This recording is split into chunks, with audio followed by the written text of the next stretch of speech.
to talk about is the gracilis. The gracilis originates on the descending ramus of the pubis.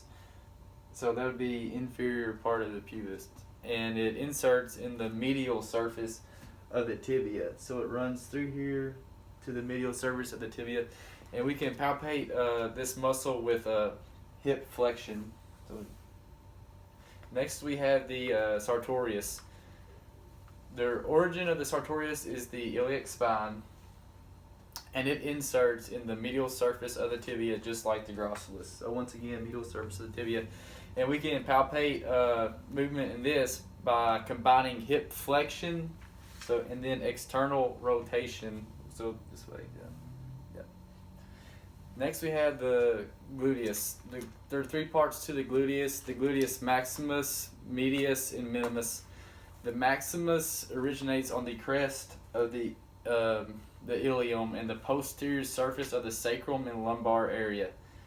And it inserts in the lateral surface of the greater trochanter, so laterally of the femur.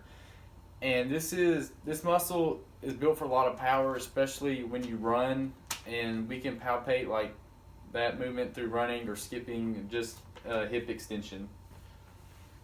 Next part of the gluteus is the medius, and this originates on the lateral surface of the ilium, so more laterally, and it also inserts in the greater trochanter of the femur. And once again, we can palpate movement in this with elevation, but slight elevation, so don't pick up all the way, yeah, like that.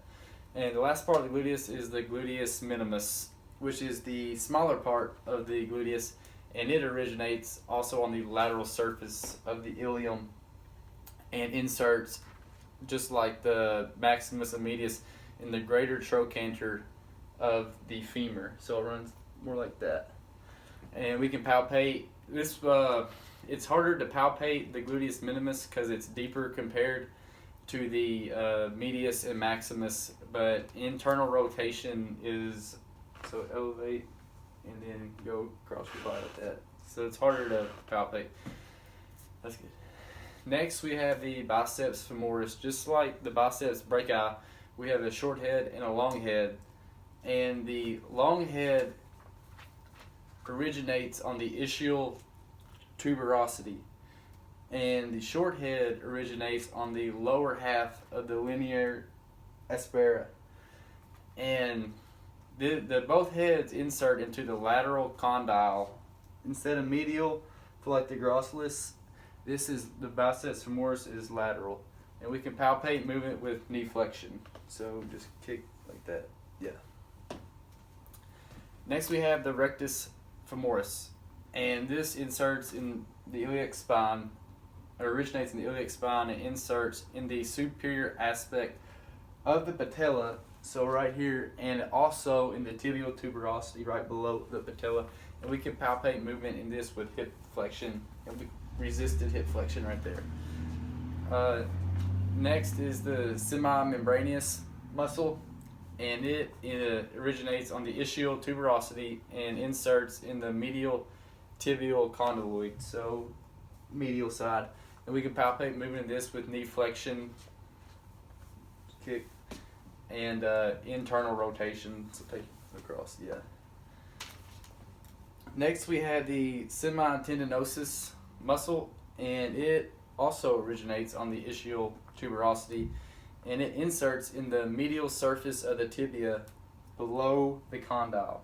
And we can palpate movement of this with knee flexion and then resisted internal rotation, so take it across, yeah, like that.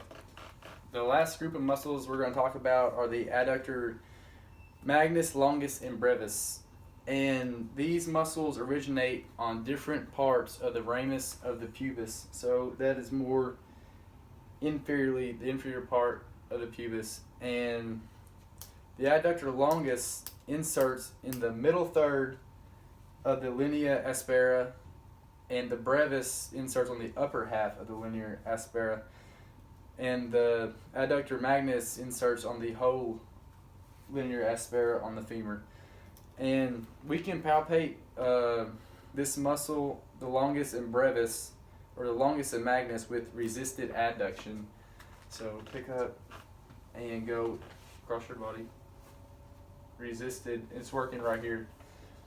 And it's harder to palpate the adductor brevis because it's deep compared to the adductor longus and magnus.